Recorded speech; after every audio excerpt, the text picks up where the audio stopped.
Hello, friends. This is Dave Hurwitz, executive editor at ClassicsToday.com. Now, some of you may have seen the video just done where I basically trashed a dreadful performance of Beethoven's Fourth Piano Concerto featuring Christian Bezuidenhout and the Freiburg Baroque Orchestra, whatever that is, conducted by Pablo Heras Casado. Well, I am happy to report, incredibly happy to report, that I now get to talk about a performance that is as splendid as that one was horrible. I mean, it really was horrible, but splendid. We're talking splendid now. Happiness, parties, celebrate, fireworks. Here it is.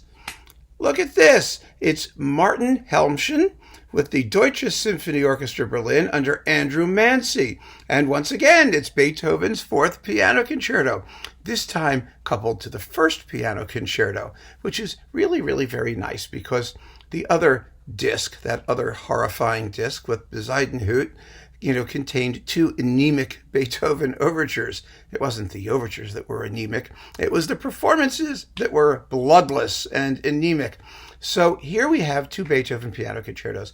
And it's very interesting to compare these two cycles because in some ways, they're almost mirror images of each other. For example, in that previous recording, you have an early music keyboardist, specialist on the forte piano, contrasted with a modern conductor and a Baroque orchestra. Well, here you have a modern piano and a Baroque specialist, early music specialist conductor with a modern orchestra. And boy, does this one sound better. What a difference.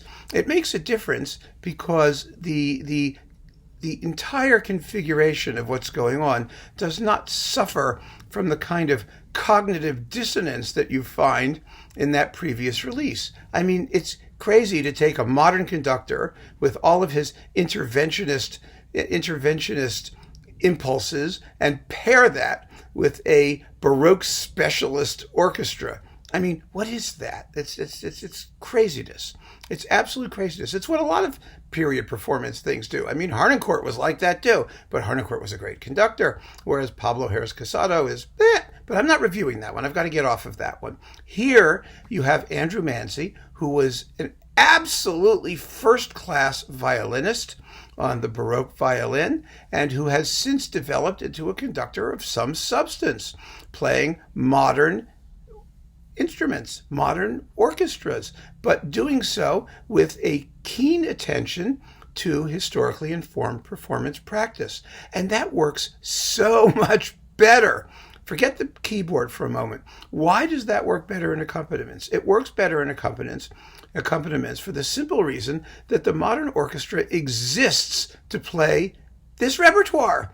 This is why orchestras were invented. And what did they do? They basically improved on the deficiencies of the orchestra in Beethoven's day. And that was, remember, we always have to keep this in mind. The modern orchestra, the model for the modern orchestra was the Orchestra of the Paris Conservatory, which was founded in 1828 by Francois Habeneck for the express purpose of playing Beethoven's orchestral music. That was why they existed.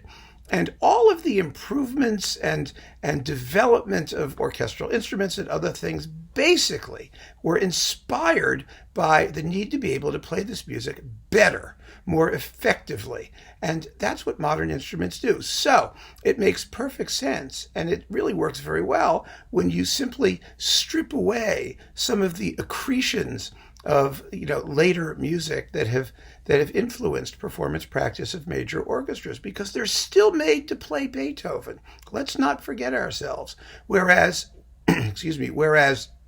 Baroque instruments, Baroque orchestras, have all of the defects and problems that modern orchestras were invented to solve, and which they do solve. And the same is actually true in some respects of keyboard instruments. There are gorgeous forte pianos out there, wonderful, wonderful forte pianos. They sound marvelous. I mean, I've heard some of them, and I've played some of them. I mean, I've had the opportunity to fiddle with them, and some of them are just beautiful, beautiful sounding instruments. But Beethoven's keyboard writing was forward-looking. First of all, he always wanted, as we know, bigger, stronger, louder, sturdier instruments, number one. Number two, this forte piano business is a little bit deceptive, because if you look at the first edition, for example, of Beethoven's Third Piano Concerto, the first printed concerto, it says it's a concerto for the piano forte, not for the forte piano. Now, I know this is a technical difference. It really is, because the instrument was the instrument. Whatever you want to call it, it was what it was.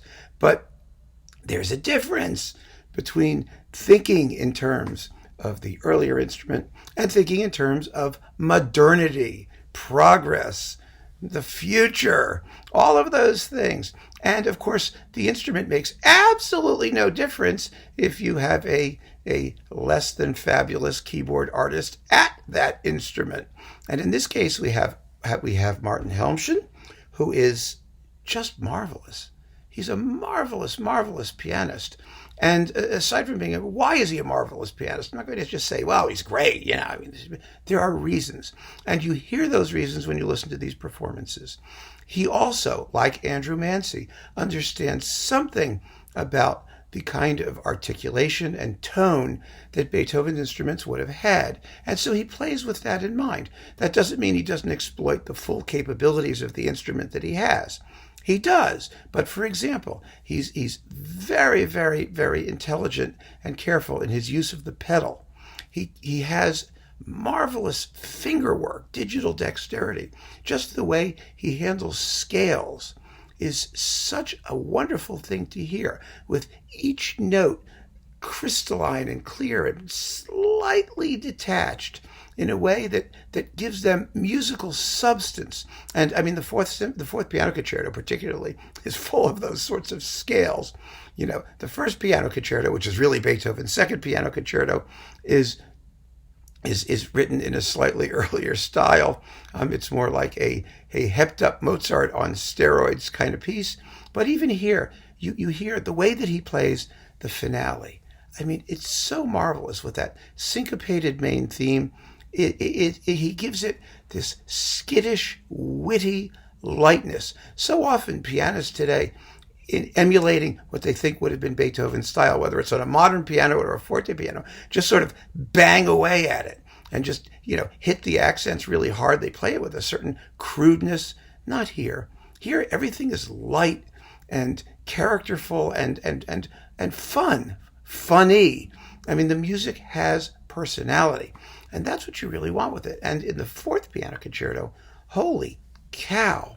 I mean, it's Beethoven's sort of tribute to Mozart, but a tribute to Mozart on an entirely separate plane, as regards, piano tone and technique. And it's so beautifully done here.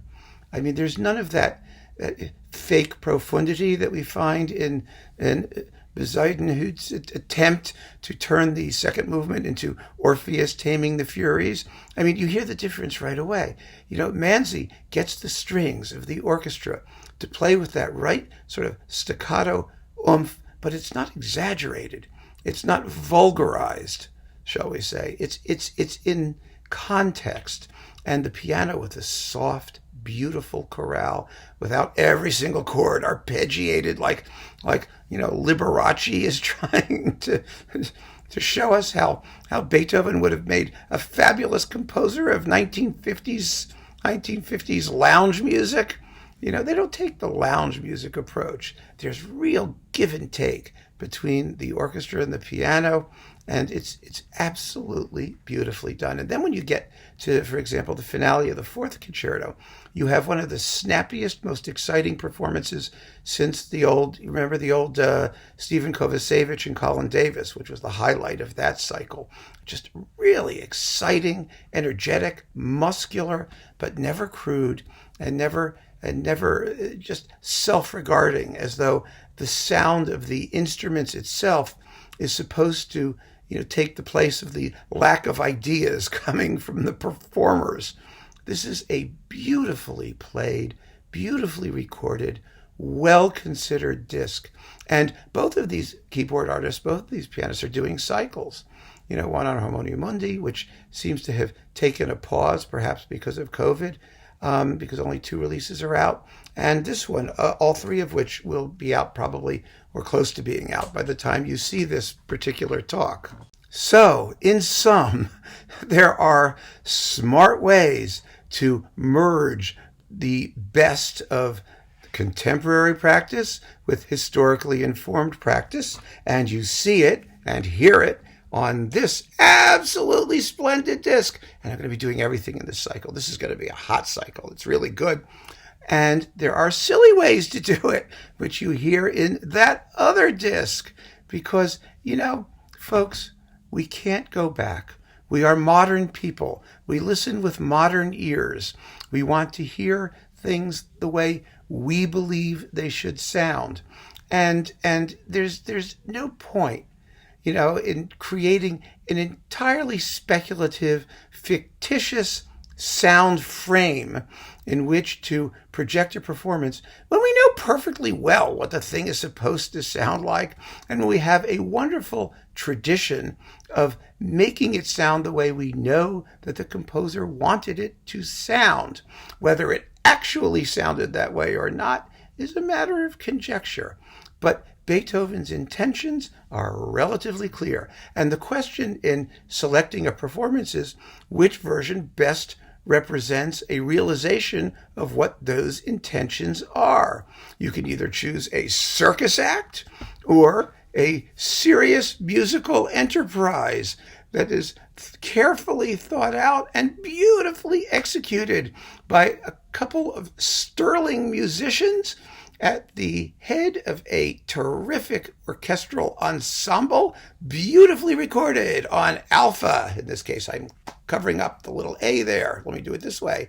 This is on alpha, and it's an absolutely first-class recording of Beethoven Concertos numbers 1 and 4.